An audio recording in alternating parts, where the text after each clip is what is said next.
Bill Gates leans forward, that trademark half-smile spreading like he already knows the outcome.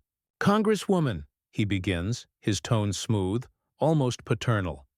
"Do you really believe what you're saying?" The words hang heavy in the air. Crockett doesn't blink. Her fingers rest on a red binder marked in bold black ink. Receipts. The murmurs start at the back of the room, first disbelief, then a ripple of outrage. The billionaire had just questioned the very concept of truth, as if it were his to define.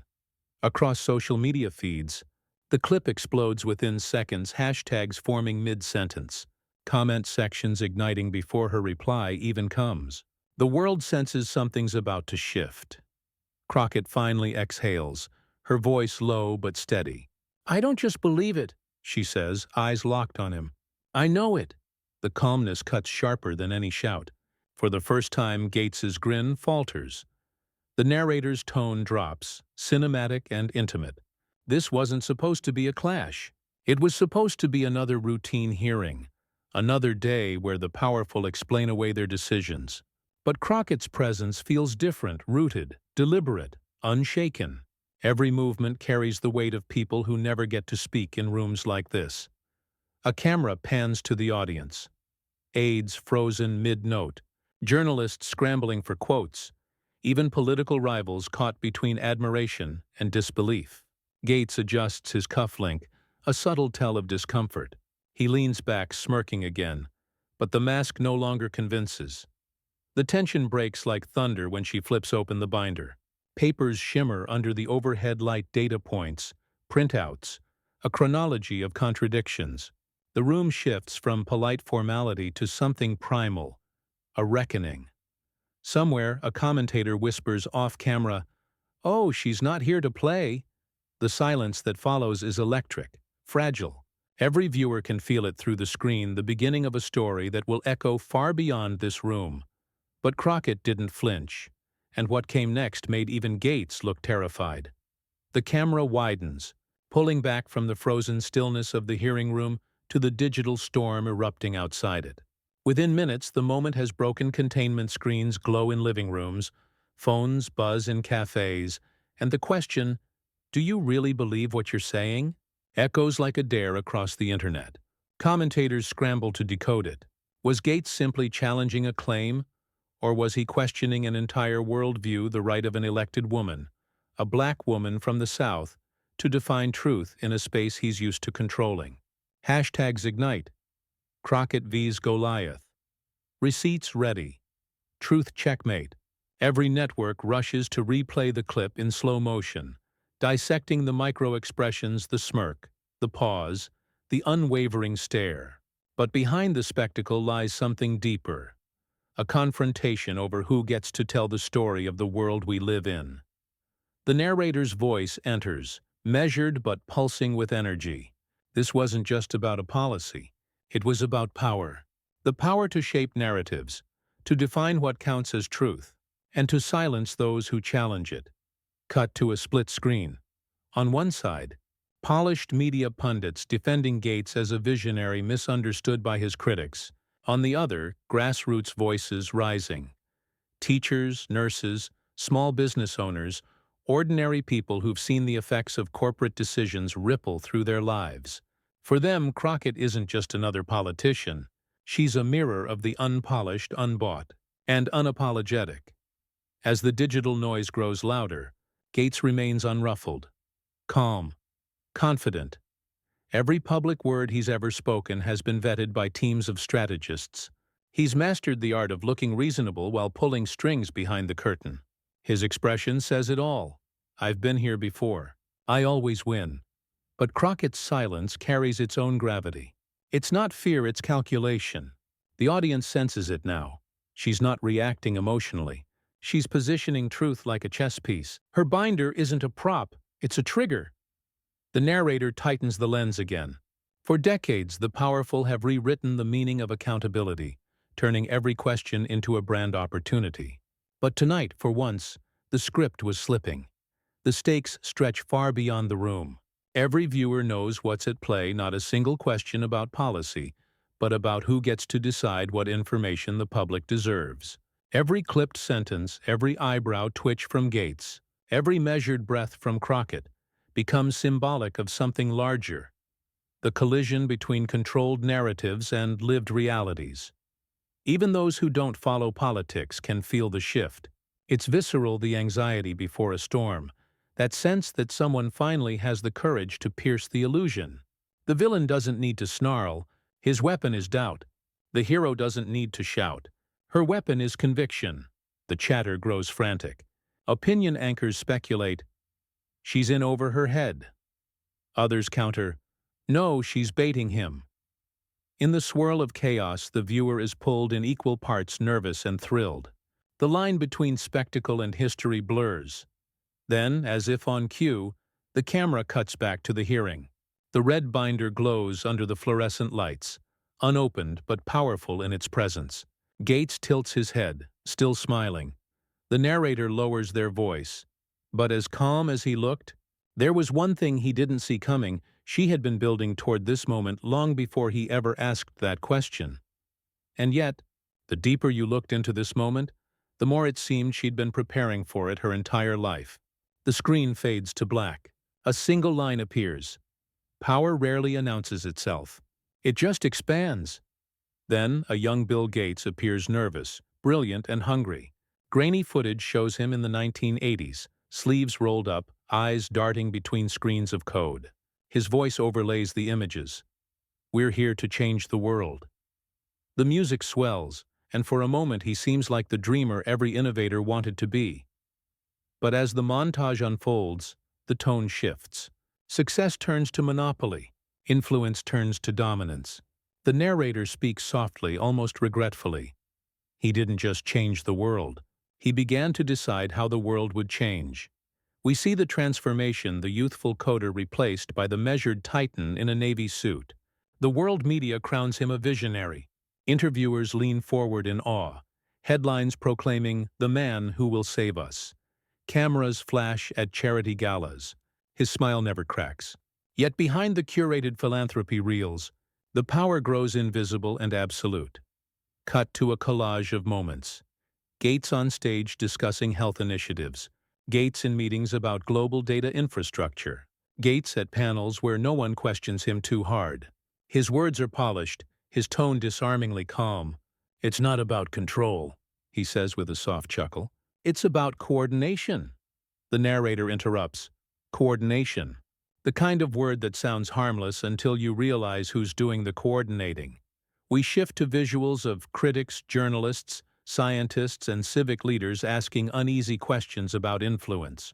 Their voices are scattered, fragmented, drowned out by the massive echo chamber of favorable press. When he's challenged, his response is always the same. Patient, dismissive, almost benevolent. There's a lot of misinformation out there, he says, smiling as if speaking to a child who simply doesn't understand. The music tightens. Misinformation. That's the word he wields like armor, the word that frames every critic as naive, every skeptic as dangerous. Slowly a pattern forms. Any conversation about accountability turns into a sermon about trust. His trust, his expertise, his data clips roll of polished interviews. Gates laughing with late-night hosts, nodding thoughtfully in front of world leaders. The tone policing is subtle but constant. He stays calm. They call him rational. His critics raise their voices. They're called emotional. The double standard calcifies. Viewers don't even notice when the scales tip, when the man who once sold software becomes the man selling truth itself. The narrator's tone hardens. When you have enough power to define what's true, you no longer need to lie. You just need to label everyone else a liar. Now, we move into the recent years' global crises, televised briefings, and the rise of an unspoken fear. What if the gatekeepers of progress had become the gatekeepers of speech? Gates's influence stretches into public health, education, even information access. He speaks about transparency while deciding which truths reach the light. A brief, haunting montage. Satellite images of warehouses, endless servers humming in the dark, maps glowing with data points. Every byte, every policy, every life part of a vast web designed in his image. The narrator continues, all under the smiling logo of philanthropy. But even power leaves traces of discomfort. In off-guard moments, you catch it, the flicker in his eyes when someone refuses to defer, the quick correction when his phrasing slips from we to I. A rare interview clip surfaces. Gates hesitates when asked about accountability. Well, he stammers, accountability depends on who's asking. That's when the unease creeps in. Because who is asking? Who dares? We watch as he perfects the new language of dominance. Measured words, global concern, eternal benevolence. Each phrase tested, each apology engineered. The PR machine hums like a metronome. Meanwhile, the public grows weary of stories that always end with him untouchable, unquestioned, unfazed. The camera slows on one image, a conference stage, Gates backlit by a massive projection reading "Truth Matters." The irony is almost poetic. He stands behind the lectern, delivering his trademark calm monologue about responsibility. But for the first time, the applause feels forced. Even through the screen, viewers sense something brittle beneath the confidence a man used to control, now haunted by the fear of losing it. The narrator lowers to a whisper. Power, after all, isn't just measured by wealth. It's measured by who dares to say no to it. And somewhere, off-screen, a woman was preparing to do just that. Cut back to the hearing room, his smirk, her silence, that red binder glinting like prophecy. The illusion of untouchable authority trembles for the first time. Little did he know, the woman across from him had come armed with files that could shatter that illusion. Long before the cameras, before the red binder, before the smirk that tried to shrink her, there was a girl growing up in Texas who learned early what it meant to fight for her place in the room. Jasmine Crockett wasn't born into privilege or proximity to power. Her story began in the kind of neighborhoods where hard work was survival, not slogan. Her mother worked long shifts. Her father kept faith alive with worn hands and quiet resilience. Dinner table debates weren't about politics, they were about perseverance. The narrator's voice is warm now, reverent but grounded. She didn't grow up dreaming of Congress. She grew up dreaming of fairness. Cut to a young Jasmine standing outside a courthouse, clutching a law textbook that looked bigger than she was. It's raining. She's broke, exhausted, but defiant. Every page she studied was a brick in the wall she was determined to climb. When others folded under pressure, she learned to turn it into fuel. I just wanted to make sure nobody could talk over me, she'd later say. Years flash by in a cinematic montage, her first trial win, a client hugging her through tears, a protest she helped organize where the crowd chants not her name, but their rights. She wasn't chasing spotlight, she was building armor. She fought for the wrongly accused, for those who couldn't afford a voice. Late nights in cramped offices, file folders stacked to the ceiling, her laptop flickering as she cross-checked evidence line by line. There's a beauty in that grind, not glamorous, but wholly in its persistence. The narrator adds, while others built empires, she built trust. In those years, she met skepticism like second-nature judges who dismissed her as too emotional, opponents who mistook her grace for weakness. Each encounter shaped her, sanding her into steel. Every insult taught her patience. Every loss taught her precision. That's why, years later, when a billionaire questioned her truth, she didn't flinch. She'd been questioned all her life. Then, the pivot moment, her first campaign. No super PACs, no corporate donors, just folding chairs and handwritten signs. Footage shows her walking door to door, shaking hands with people who didn't believe politicians ever listened. She didn't promise miracles, she promised honesty, and that turned out to be revolutionary. One scene plays in slow motion. A town hall where an elderly woman, trembling with frustration, asks, "Do people like us even matter anymore?" Jasmine kneels beside her chair, takes her hand and replies softly, "Only if we stop letting them tell us we don't." That clip would later define her brand, the rare moment of raw empathy in an age of rehearsed slogans. Her rise wasn't meteoric. It was earned, inch by inch. She didn't climb the ladder, she carved her own. When the headlines finally caught up, They called her fearless. But what they missed was that fear had always been part of her, she'd just learned to walk with it. We see flashbacks of long nights before big votes, her reflection in the mirror whispering to herself, "Remember who you came here for." Those words became her quiet ritual, her tether to the people outside the Capitol's marble walls. The narrator's tone shifts, almost conspiratorial. Every movement needs a moment, but every moment needs someone who refuses to blink. Cut to clips of her in heated committee rooms, holding her ground with surgical calm while chaos swirled around her. Opponents mistook her restraint for inexperience until she'd drop a single sentence that changed the entire tone of the room. She didn't dominate through volume. She won through gravity. She understood something her rivals didn't. Truth doesn't have to shout to be unstoppable. It just has to stand. Then her leap to Congress. The night she won, the crowd outside the Dallas headquarters erupted. No confetti, no celebrity endorsements. Just working people hugging, crying, chanting her name. She took the stage not as a victor, but as a vessel. "This isn't about me," she said. "It's about the people who were never meant to be in this building finally walking through its doors." As the cheers fade, the scene returns to the present, that same composure now weaponized in a congressional hearing. The red binder rests before her, an evolution of every file she ever fought over, every fact she ever defended. For her, this isn't spectacle. It's the culmination of a lifetime of preparation. The camera lingers on her face, poised, unshaken, carrying decades of quiet defiance. Across from her sits a man the world treats like a demigod. But she sees him differently, just another person who thinks his money makes his words heavier. The narrator's voice deepens. To everyone else it was a debate. To her, it was destiny. Every breath, every heartbeat in that room carries the echo of the courtroom where she first learned to wield truth like a blade. The billionaire across from her doesn't know it yet, but this isn't the first time she's faced power dressed as reason, and it won't be the last. The hearing room fades into a collage of all those faces from her past, the clients, the teachers, the neighbors who believed in her long before the cameras did. They form a silent chorus behind her. So when she finally spoke, it wasn't just her voice echoing through that chamber. It was every silenced American demanding the truth. The hearing resumes like a storm that forgot it was supposed to end. Cameras zoom in tight. The air feels charged, almost flammable.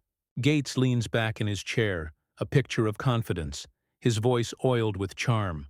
"Congresswoman," he says, "while I appreciate your passion, perhaps we should stick to the facts." That word again, facts. It drips with condescension. The subtext is clear. Leave the numbers to the grown-ups. Crockett lifts her eyes slowly, calm as still water. "I agree," she replies. "Let's." She clicks her pen once, a tiny sound swallowed by the tension. Then she starts. Every sentence she delivers lands with surgical precision, citing dates, data sets, funding discrepancies, direct quotes from the very reports his foundation had released. She doesn't raise her voice. She doesn't need to. Truth, when spoken clearly, already echoes. Gates interrupts mid-statement. "Congresswoman, I think you're misinterpreting." She cuts him off without cutting her grace. "With all due respect, Mr. Gates," she says evenly, "facts don't bow to fortune." The line hangs in the air like thunder. A reporter exhales audibly. Someone in the audience mutters, "Oh my God." On social media, clips of that sentence start looping before the hearing even ends. Gates tries to recover, his practiced smile faltering just slightly. "I'm not sure what you're implying." She leans forward. "I'm not implying, sir. I'm reading directly from your own disclosures." Her finger traces a highlighted paragraph on the page before her.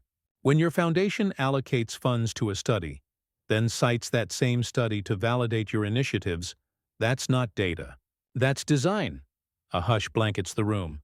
The moderator glances nervously between them. Gates shifts in his seat, the rhythm of control slipping. He laughs soft, polished the way powerful men do when they sense the walls closing in. "Congresswoman, you're oversimplifying complex systems," he says, his tone meant to sound paternal but landing patronizing. She tilts her head.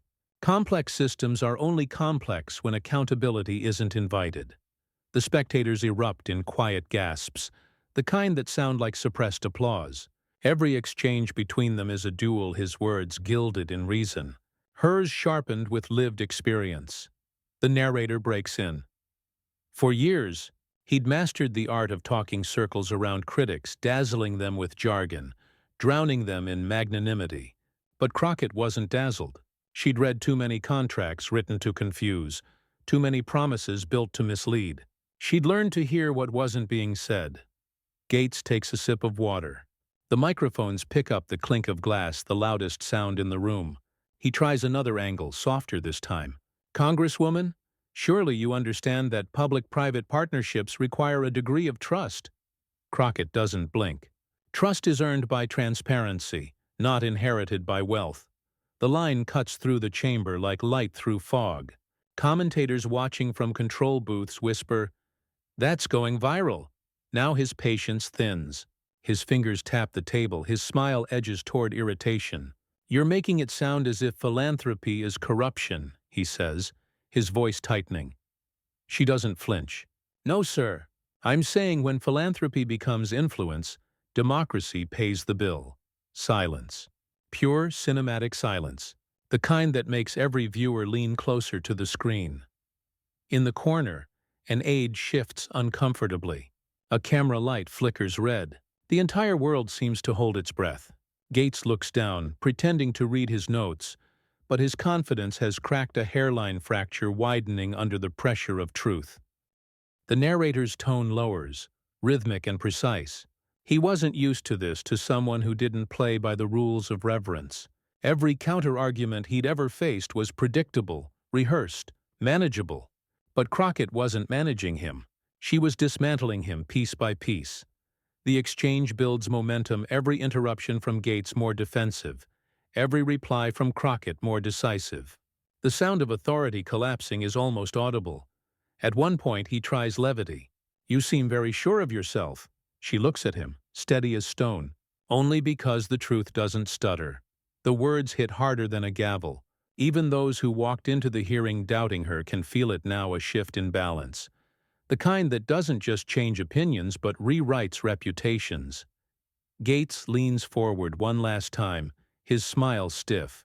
"So tell us, Congresswoman," he says. "If you're so certain, what's your proof?" She doesn't answer immediately. She lets the silence stretch, lets him think he's regained control. Then, slowly, deliberately, she smiles that calm, knowing smile that never belongs to someone unprepared. The audience senses it, the impending detonation of truth. But when he thought he'd cornered her with one final question, she smiled and reached for the binder. The room is silent, the kind of silence that hums like the air itself knows something irreversible is about to happen. Crockett's hand hovers over the red binder. She doesn't rush. She doesn't grandstand. She lets the moment breathe, lets every person in that chamber and every viewer watching at home realize what's coming. "Mr. Gates," she says softly, "you wanted proof." The click of the binder's metal ring slicing open sounds almost metallic, surgical. Papers shift. A flash of color, red tabs, yellow highlights, handwritten notes, the anatomy of truth, laid bare. On the monitors lining the room, slides begin to appear. Email headers, internal memos, data charts, timelines. A murmur ripples through the committee seats. Someone in the back whispers, "Oh my God." Crockett's tone stays measured, calm as a surgeon mid-procedure. "These are internal correspondences from your foundation's policy division, verified by independent auditors, and confirmed through your own publicly filed reports. They show, in your own language, coordination, not consultation with agencies tasked to regulate your funding channels." Gates blinks. Once. Twice. His hand reaches for a pen that suddenly feels too light. "Too fragile," Crockett continues, flipping to the next page. "You spoke earlier about partnership, but your own documentation refers to narrative alignment opportunities. That's not partnership. That's persuasion." The gallery murmurs again. Even the stenographer looks up for a second, unsure if her fingers should keep moving. Gates clears his throat. Congresswoman? I'm not sure the source of these documents. She interrupts, voice still even, but sharp enough to cut glass. The source is irrelevant when the content is yours. Every page is cross-verified with your own digital signatures, timestamps, and correspondence logs. You asked if I believe what I'm saying, Mr. Gates. The evidence believes me. The line hits like a thunderclap. The room exhales collectively, a sound that's part awe, part disbelief. For the first time, the billionaire titan looks smaller not because she raised her voice, but because she never had to.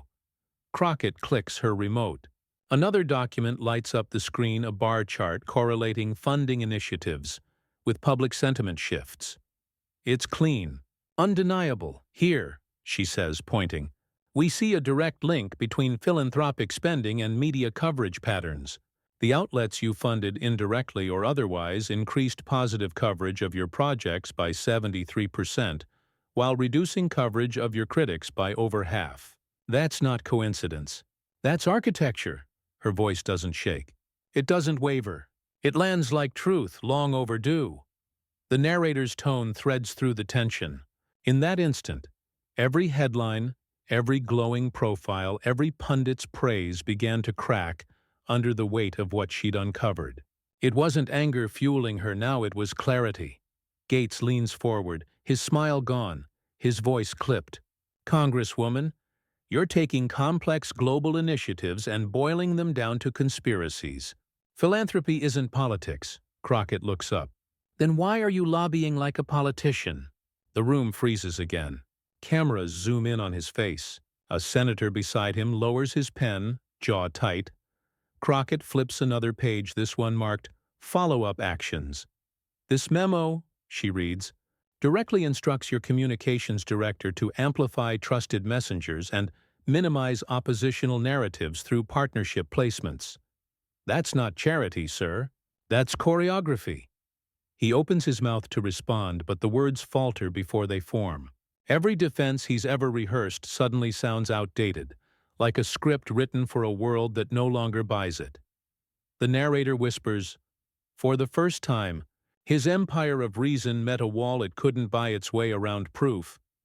Crockett closes the binder halfway, resting her hand atop it. I'm not here to villainize success, Mr. Gates, she says, her voice quieter now, almost compassionate. I'm here to remind you that success doesn't make anyone sacred. The power in the room shifts so subtly, yet completely. You can feel it like gravity rearranging itself. From behind the press table, flashes explode. Headlines are already writing themselves. The receipts heard around the world, Crockett presses on. When people lose trust in information, they don't just stop believing leaders, they stop believing in democracy.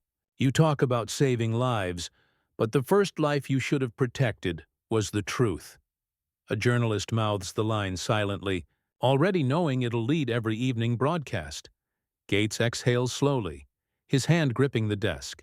Congresswoman, he says, voice tighter now, you're implying malice where there was none. She doesn't blink. I'm not implying anything. I'm reading your words.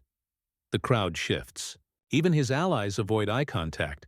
The once invincible tone he carried into the room now feels brittle, human. The narrator leans in. He had faced senators, presidents, kings, but he'd never faced someone who fought not for profit, but for principle. That's a currency he couldn't manipulate. Crockett closes the binder, the soft thud echoing like a verdict. This isn't about me versus you, she says. It's about what happens when wealth mistakes itself for wisdom.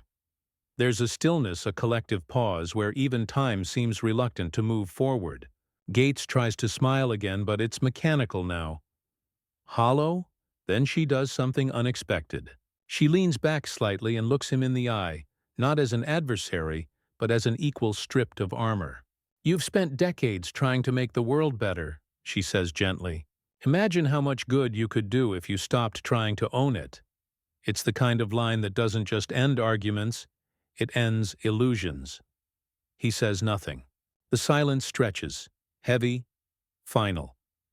The narrator's tone rises like a slow crescendo. Every camera captured the moment the room turned. The billionaire who once dictated the world's direction now sat in the shadow of a woman who simply refused to bow. Outside, social feeds ignite. Hashtags multiply. Edits of her line, "The evidence believes me," spread like gospel. Commentators label it the modern truth drop. Even her detractors can't look away. Crockett gathers her notes, her motions deliberate. She doesn't gloat, doesn't celebrate. She's too seasoned for that. She knows this victory isn't an ending. It's a beginning. As she rises from her seat, a few spectators instinctively stand with her. Respect, not applause, the sound of dignity reclaiming space. The camera lingers on Gates. His face, once the portrait of certainty, now unreadable. A man realizing that reputation is only as strong as the truth it stands on. Crockett turns slightly toward him, offers one last look, not pity, not triumph, just understanding. "You asked if I believe what I'm saying," she repeats, her tone almost tender now. "I don't need to. The evidence believes me." And with that, she steps back from the microphone. The screen fades to black, heartbeat echoing, flashes from cameras lighting the room like lightning before a storm. The narrator closes the scene with quiet finality. Within hours, the world would see those files and nothing would ever be the same. The footage from the hearing hits the internet like a meteor. Within minutes, the clip of Jasmine Crockett calmly dismantling Bill Gates is everywhere, looped, remixed, analyzed frame by frame. The phrase, "the evidence believes me," trends in 37 countries before midnight. Hashtags multiply faster than algorithms can track them. Crockett files, track a truth doesn't bow, receipts. Ready. The narrator's voice cuts through the digital roar. What began as a hearing became a reckoning. Split screens flash across every major network. On one side, a still of Gates mid-blink, mid-loss of control. On the other, Crockett composed, focused, immortalized in red and resolve. Anchors replay the exchange on endless loop. Some try to spin it. Most just stare, stunned, admitting they've rarely seen composure cut arrogance so cleanly. Cable commentators stumble for words. "It wasn't rage," one says. "It was precision," another chimes in. "That wasn't a clapback. That was history." In coffee shops, offices, and classrooms, people replay the clip like a national anthem for dignity. Someone edits her line into a gospel track. A teacher uses it in a civics lesson. A teenage girl in Detroit posts a TikTok titled, "When Facts Fight Back." It racks up millions of views overnight. Meanwhile, the Gates PR apparatus moves into crisis mode. An anonymous memo leaks. Contain narrative. Emphasize philanthropy. Reframe discussion. Within hours, glossy statements appear online, corporate calm, dressed as transparency. But the internet isn't buying it this time. Every post is met with replies quoting Crockett word for word. Even late-night hosts join in. One jokes, "Gates tried to open Windows," and Jasmine hit him with a firewall of facts. Laughter. Applause. But underneath the humor, something deeper hums respect. Relief. The rare joy of watching truth win, publicly, decisively. The narrator continues, "For decades, the powerful had choreographed every story written, every headline, controlled every angle. But this moment didn't need editing. It went live, unfiltered, unstoppable. News tickers crawl with words like historic exchange and a rare moment of accountability. Talk shows debate her tactics. Was it grace? Was it fury disguised as intellect? Every answer only fuels the phenomenon. Then the endorsements start rolling in civil rights. Leaders calling her courage generational. A-list. Actors tweeting clips with captions like, "This is how you speak truth to power." Even a few of Gates's past allies issue vague statements praising constructive dialogue, careful not to pick a side while the tide turns. Behind the scenes, his communication team scrambles to recalibrate. An internal strategist warns, "This isn't about policy anymore, it's about symbolism." And he's right, because at this point, the story isn't just about Gates or Crockett. It's about the crowd, the millions watching who suddenly see themselves reflected in her steadiness. Immigrants, single parents, frontline workers, people who've sat in rooms where they were told their truth was too loud, too inconvenient, too small. The clip becomes a cultural mirror. College students quote her in speeches. Artists paint murals of her with the red binder glowing like a shield. Commentators dub it, "the moment the room tilted." The narrator's tone swells, cinematic yet intimate. For years, many believed facts had lost their power, that truth was too quiet to be heard in a world built on noise. But then one woman, armed only with documentation and discipline, reminded everyone that truth doesn't shout. It stands. Cut to montage. A senator watching the replay alone in his office, shaking his head in quiet awe. A mother texting her daughter, "Watch this. This is what strength looks like." A teenager posting, "If she can face him, I can face my teacher tomorrow." It's not politics anymore. It's momentum. Meanwhile, in corporate boardrooms, phones buzz nonstop. Analysts track public sentiment collapse. PR firms whisper new talking points. They call it damage control, but it feels more like aftermath management. The camera pans over Gates's face during a follow-up interview. He tries to look composed, but there's a new hesitance, a subtle weight in every pause. When the reporter brings up Crockett, his reply is curt, "We'll continue our important work." It sounds less like confidence and more like retreat. The internet catches it instantly. Side-by-side edits flood the feed, his stammer against her composure, his deflection against her directness. The contrast is brutal, unavoidable. Then something unexpected happens. Amid the viral chaos, a quiet dignity emerges. People stop just cheering for her and start asking deeper questions. Who decides what's true? Who benefits when information bends? Crockett's stand becomes less a meme and more a movement. A journalist remarks on air, "We're witnessing a reset not just of narrative, but of moral expectation." The narrator leans in. It wasn't just her victory. It was a signal that authenticity still cuts through spin, that facts still have heartbeat. Crowds gather outside her office days later, holding handmade signs. Some read, "Thank you for speaking for us." Others, more poetic, "Truth has a voice again." She doesn't bask in the spotlight. She nods humbly, thanks them, and walks inside to keep working. Because for Jasmine Crockett, it was never about fame. It was about accountability. And accountability doesn't trend, it transforms. The narrator softens, almost reflective. The world was loud that week.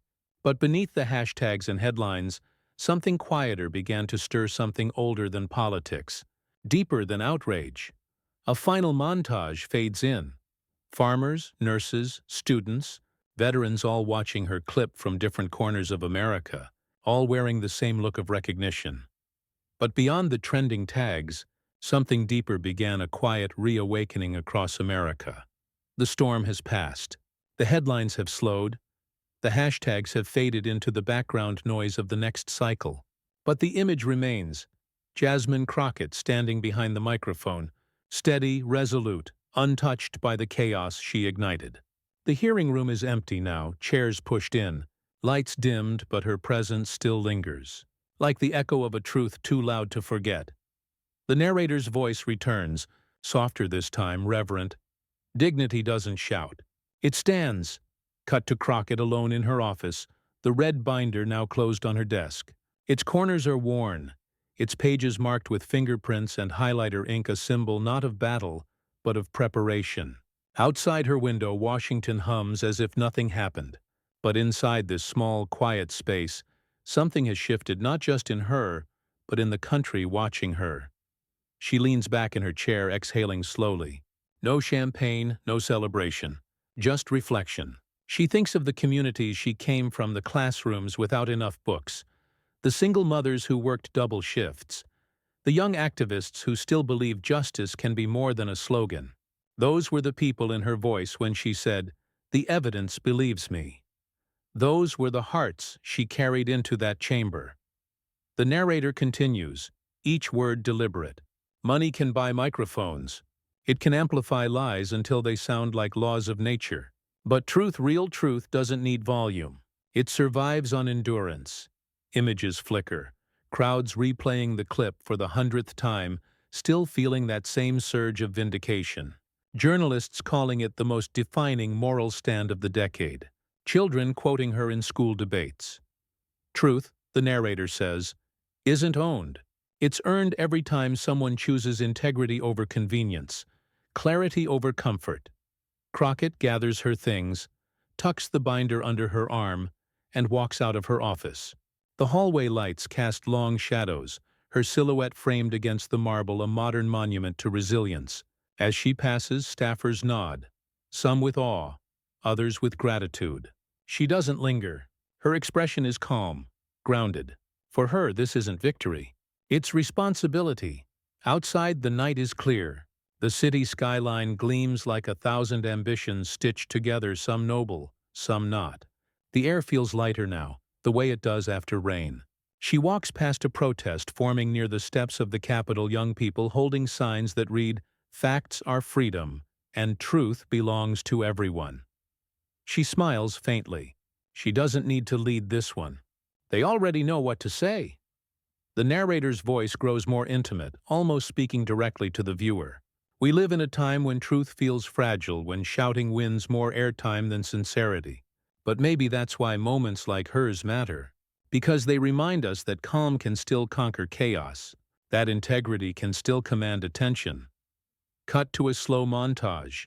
A teacher replaying the clip before a class. A factory worker watching it on lunch break. A grandmother nodding silently, whispering, "That's what grace looks like."